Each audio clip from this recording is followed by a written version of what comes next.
Welcome students, एक बार फिर आप सभी लोगों का केमिस्ट्री की क्लास में स्वागत है। स्टूडेंट्स, हम सभी लोग सरफेस केमिस्ट्री के अंतर्गत कोलाइडी विलयन को पढ़ रहे थे और कोलाइडी विलयन में हम सभी लोगों ने अपने पिछली क्लास में देखा था कोलाइडी विलयनों को कैसे बनाते हैं।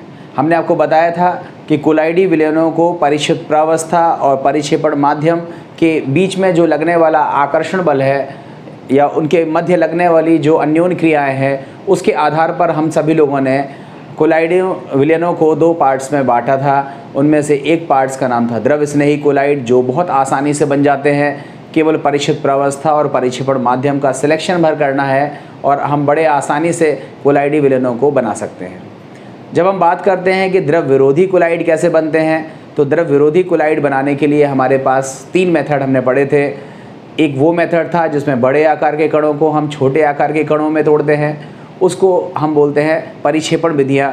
परिक्षेपण विधियों में हमने यांत्रिक परिक्षेपण विधि, वैद्युत परिक्षेपण विधि जिसको हम ब्रेडिंग आर्क विधि कहते हैं, और एक हमने पेप्टीकरण विधि को पढ़ लिया था। ये तीनों ही मोस्ट इम्पॉर्टेंट प्रोसेस है और बहुत पूछी जाती रही हैं। यहाँ तक हम लोगों का पोर्शन हो गया था। आज के वीडियो में हम जिस पोर्शन को कवर करने वाले हैं उसका नाम है संघनन विधियाँ, जो कि कोलाइडों को बनाने की दूसरी टाइप की विधि है। और इस विधि में हम सभी लोग देखेंगे कि किस तरह से हम छोटे कणों को बड़े कणों में कन्वर्ट करते हैं, या संघनन विधियों से हम किस तरह से कोलाइडी विलयनों का निर्माण करते हैं। देखिए, संघनन विधियों में हमारे पास कुल 3 विधियाँ हैं। सबसे पहली विधि है अति शीतलन विधि, जिसको हम बोलते हैं सुपर कूलिंग मेथड। दूसरी है विलायक विनिमय विधि, जिसको हम बोलते हैं सॉल्वेंट एक्सचेंज मेथड। जो हमारा तीसरा मेथड है उसका नाम है वाष्पों का द्रव में संघनन, या जिसको हम बोलते हैं condensation of vapours in liquids. ये 3 विधियां क्या हैं, हम इनको एक एक करके समझते हैं। सबसे पहले हम बात करते हैं अति शीतलन विधि की। देखो, आप सभी लोगों को पता है कि जैसे हमारे पास शक्कर है, मान लो हमने उसको पानी में डाल दिया। अब पानी में डाल दिया तो पानी में शक्कर घुलती है, आपको ये भी पता है। मगर थोड़ा देर सोचो कि अगर हम उस पानी को गर्म करें तो हम क्या देखते हैं कि शक्कर ज़्यादा घुलती है। मतलब कहने का मतलब ये हुआ कि जो विलेयता होती है वो तापमान बढ़ाने से क्या होती है, बढ़ती जाती है। जैसे जैसे हम टेम्परेचर इंक्रीज़ करेंगे, तापमान को बढ़ाएंगे, हम देखते हैं कि वो पदार्थ ज़्यादा घुलने लगता है। मगर जब हम टेम्परेचर को कम करते हैं, तापमान को घटाते हैं, तो इस सिचुएशन में हम देखते हैं कि जो विलेयता है वह घटने लगती है। और जब हम उस विलयन को बहुत ठंडा कर देंगे, अति शीतलित कर देंगे, सुपर कूल कर देंगे, तो हम देखते हैं कि ऐसी सिचुएशन में जब हम उसको सुपर कूल कर देते हैं तो ऐसी सिचुएशन में उस पदार्थ की घुलनशीलता कम हो जाती है और वह पदार्थ कोलाइडल स्टेट में चला जाता है। देखो, अगर पूरी तरह घुल जाएगा तो वास्तविक विलयन, अब अगर घुलना कम होगा तो धीमे धीमे उसकी ऐसी अवस्था आ जाएगी जिसमें उसके कण कम घुलेंगे या कोलाइडल स्टेट में कन्वर्ट हो जाएंगे। उस तरीके से हम कोलाइडल विलयन को तैयार कर सकते हैं। मतलब कहने का ये हुआ कि किसी भी पदार्थ के बने हुए विलयन को यदि हम अति शीतलित करके उसे कोलाइडी विलयन में कन्वर्ट कर लेते हैं तो इस प्रक्रिया को हम बोलते हैं अति शीतलन प्रक्रिया द्वारा कोलाइडी विलयनों का निर्माण। ऐसा नहीं है कि हम सभी विलयनों का निर्माण इस विधि से कर पाते हैं। हाँ, कुछ एक विलयनों का निर्माण ज़रूर हम इस विधि से कर सकते हैं। उदाहरण के लिए क्लोरोफॉर्म और जल को यदि हम मिला करके अत्यंत ठंडा करें तो ऐसी सिचुएशन में हम क्लोरोफॉर्म का जल में कोलाइडी विलयन इस विधि से प्राप्त कर सकते हैं। तो हमने देखा कि अति शीतलन से किस तरह से कोलाइडी विलयन बनाते हैं। अब हम उसके आगे दूसरे टॉपिक के बारे में बात कर लेते हैं, जिसमें हम बात करेंगे विलायक विनिमय विधि, या जिसको हम बोलते हैं सॉल्वेंट एक्सचेंज मेथड। देखो, सॉल्वेंट एक्सचेंज मेथड मैंने बहुत पहले आपको बता दिया था कि जैसे एक कोई पदार्थ है उसको हम एक विलायक में घोल लेते हैं। जैसे सल्फ़र है, उसको एथिल एल्कोहल में घोल लेते हैं, वो घुल जाता है। फिर हम क्या करते हैं, अब उस सल्फ़र और एथिल एल्कोहल का जो विलयन है उसको दूसरे विलायक में डाल देते हैं, मान लो जल में डाल देते हैं। तो ऐसी सिचुएशन में क्या होता है, जल और एथिल एल्कोहल तो मिक्स हो जाते हैं, मगर सल्फ़र तो केवल एथिल एल्कोहल में घुलता है, वो जल में तो घुलता नहीं है। तो इस तरह से हमने सल्फ़र का जो विलयन बनाया था एथिल अल्कोहल का, मतलब उसमें विलायक क्या था, एथिल अल्कोहल, उस विलायक को बदल करके अब हमने क्या ले लिया, जल ले लिया। तो इस तरह से अगर हम सिचुएशन क्रिएट करते हैं तो भी हम देखते हैं कि कोलाइडी विलयनों की प्राप्ति होती है, और इस विधि को हम बोलते हैं विलायक विनिमय विधि।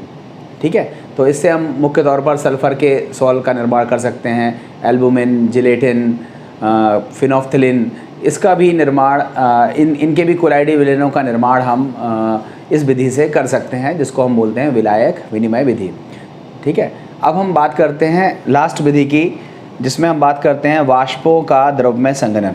देखो, वाष्पों का द्रव्यमय संघनन, इसको आप ऐसे समझो, जैसे मान लो थोड़ी देर के लिए हमारे पास सल्फ़र की वाष्प है, ठीक है, सल्फ़र की वाष्प है या फिर मरकरी की वाष्प है। ठीक है, अब वो वाष्प तो है, वाष्प है मतलब कण बहुत दूर दूर है। हम उस वाष्प को क्या करेंगे, किसी एक उपयुक्त विलायक में प्रवाहित कर देंगे।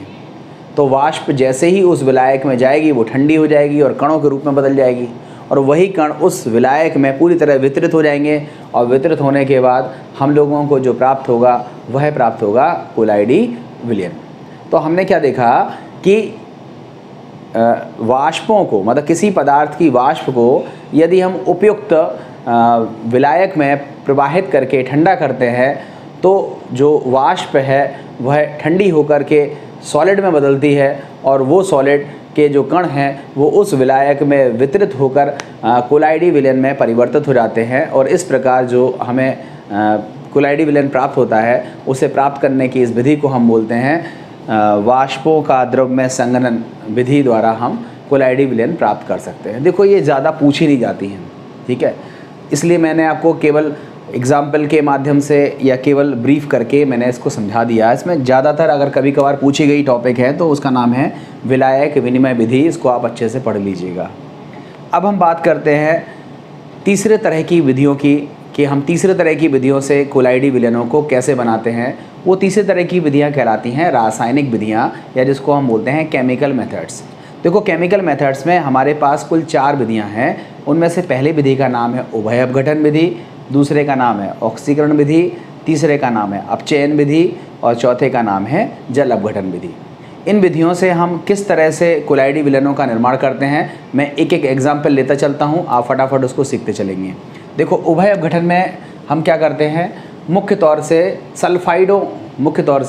जो सल्फाइड होते हैं उनके कोलाइडी विलयनों का निर्माण हम किससे करते हैं, उभय अपघटन से। इसमें हम करते क्या है, जिस धातु के सल्फाइड का सॉल्ट बनाना है उस धातु के ऑक्साइड के जलीय विलयन में हम H2S गैस प्रवाहित करते हैं। ध्यान से समझिएगा, जैसे मान लो आर्सेनिक है तो आर्सेनिक का ऑक्साइड क्या हो जाएगा, AS2O3। ये किसका सूत्र है, आर्सेनिक ऑक्साइड।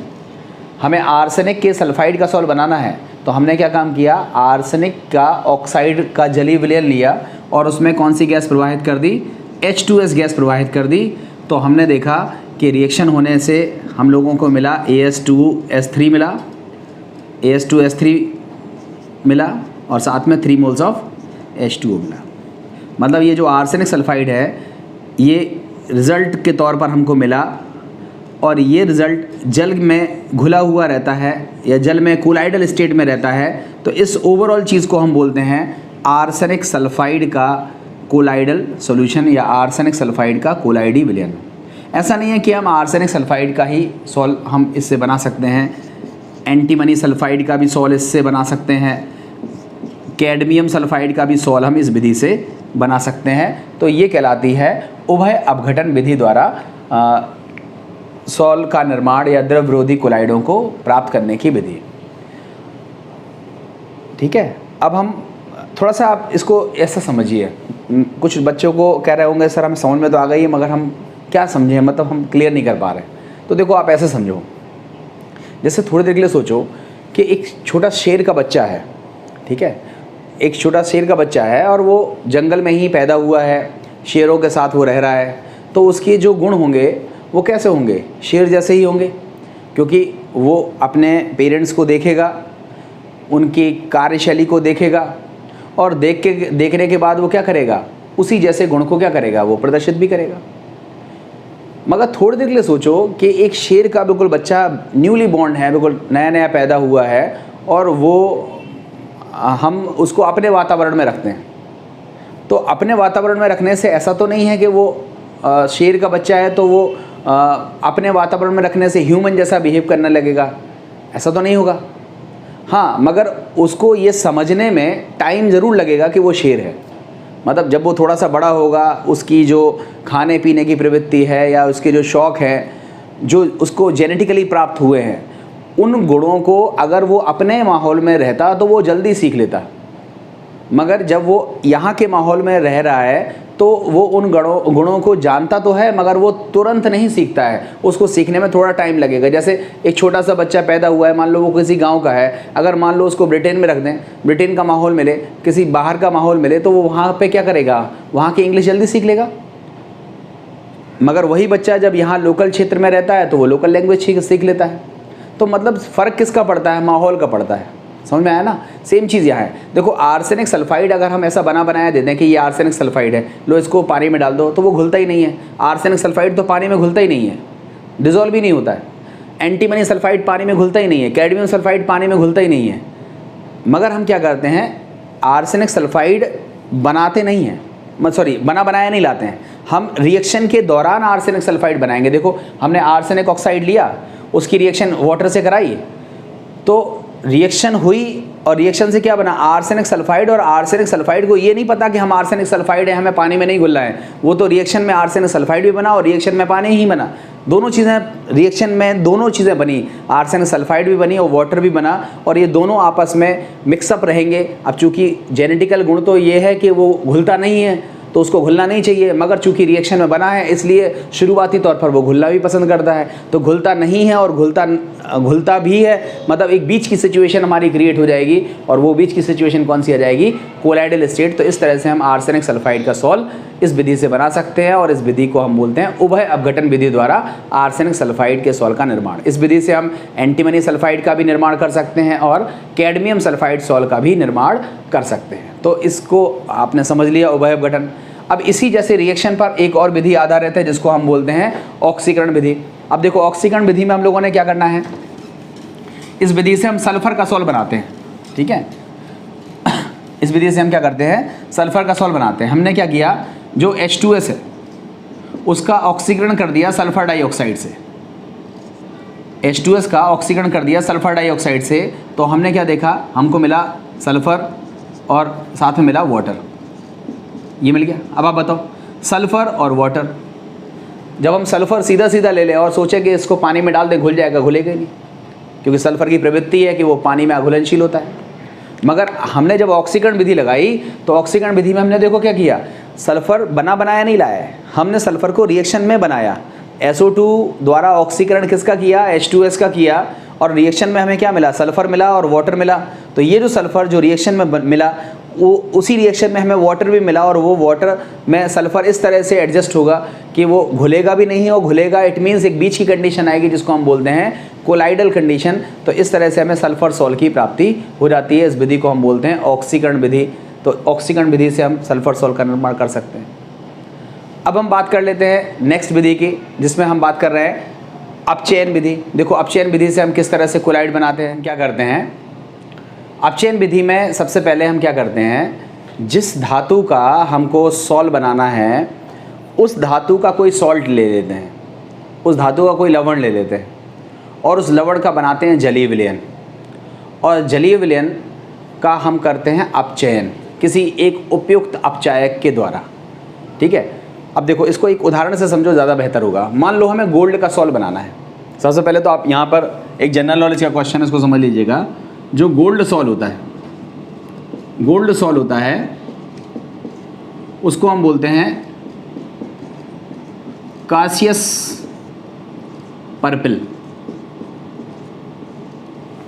ठीक है।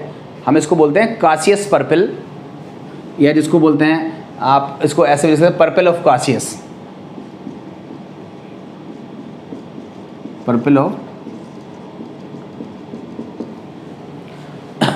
पर्पिल ऑफ कासियस, ठीक है। इसको याद रखिएगा, आपसे जनरल नॉलेज में पूछा जाता है, ऑब्जेक्टिव में पूछा जाता है कि गोल्ड सॉल्ट को किस और नाम से जाना जाता है। तो गोल्ड सॉल्ट को हम कासियस ऑफ पर्पिल के नाम से जानते हैं। और इसको बनाते कैसे हैं उसके लिए तरीका देखो।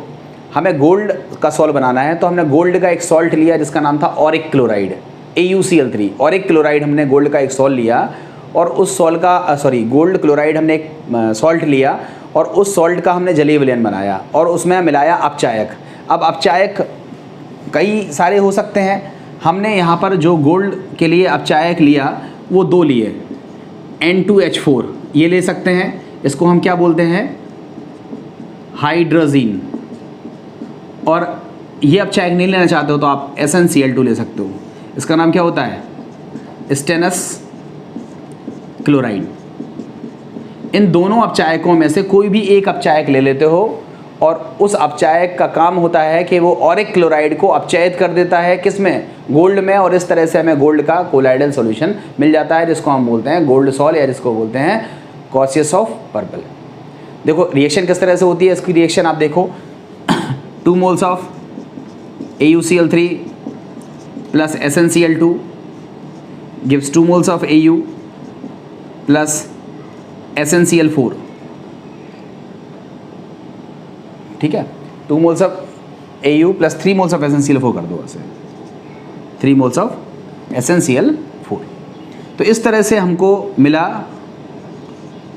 गोल्ड सॉल, जिसको हम किस नाम से जानते हैं, कॉसियस पर्पल या पर्पल ऑफ कॉसियस। तो इस तरह की रिएक्शन आप लिख दोगे।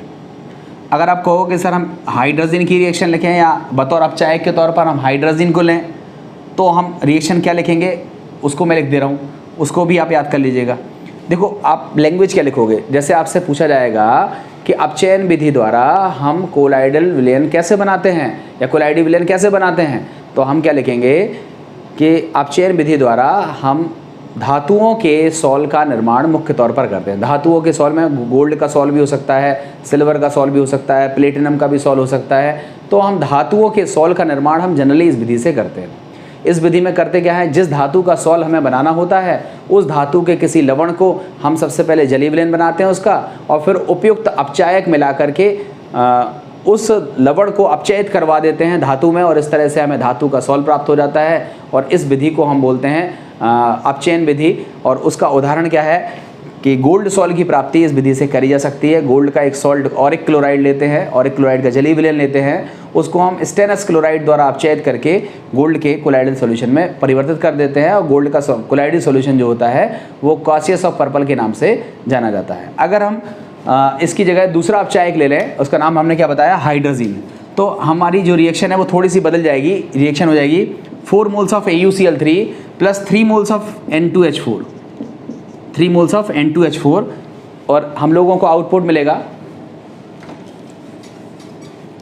4 moles of Au plus 3 moles of nitrogen plus 12 moles of HCl। इस तरह से रिएक्शन आएगी।